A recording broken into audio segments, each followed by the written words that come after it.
آج کمالیہ میں بھی لوگ اور گجرات میں سب کو آپ کو کہنا چاہتا ہوں کہ دیکھیں بھیڑ بکریوں کی طرح اگر ہم رہیں گے اللہ ایسے ہی رکھے گا.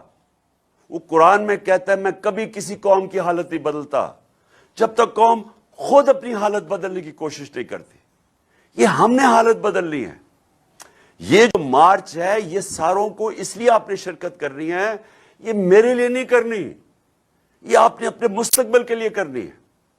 یہ آپ نے کرنی ہے اپنے بچوں کے لیے.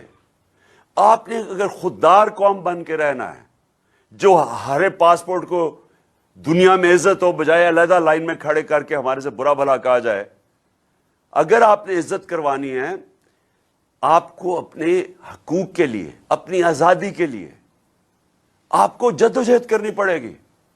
اور میں تو قوم کا مشکور ہوں کہ جس طرح قوم نکلی ہے اور جس طرح ہر قسم کی جو انہوں نے دھمکیوں کے بغیر قوم نکلتی آئی ہے, میں پہلے تو آپ کا شکریہ ادا کرتا ہوں سب کا, لیکن میں پھر سے آپ کو کہنا چاہتا ہوں کہ دیکھیں قوم کے پاس کبھی کبھی موقع آتا ہے کہ وہ اپنی تقدیر بدل سکے. یہ وہ موقع آ گیا ہے. قوم میں شعور آ گیا ہے. سوشل میڈیا ہمارے نوجوانوں کے اندر شعور آ گیا ہے.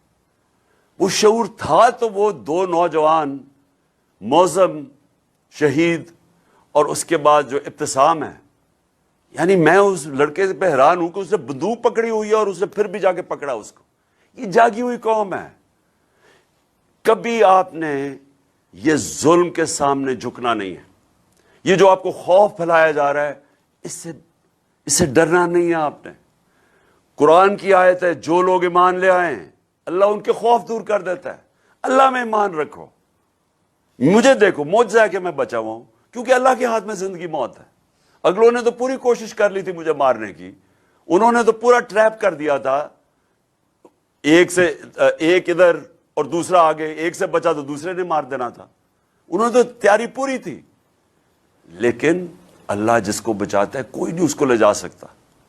اور اللہ نے, میں یہ سمجھتا ہوں میرا یہ ایمان ہے کہ بچایا اس لیے ہے کہ اسے پتہ ہے کہ میری ایک مشن ہے اس ملک میں قانون کی حکمرانی قائم کرنے کے لیے. تحریک انصاف کی تحریک, میرا یہ ایمان ہے کہ اس نے مجھے اس مشن کے اوپر پورا لے کے جانا ہے اور ان کا مافیاز کا مقابلہ کرنا ہے.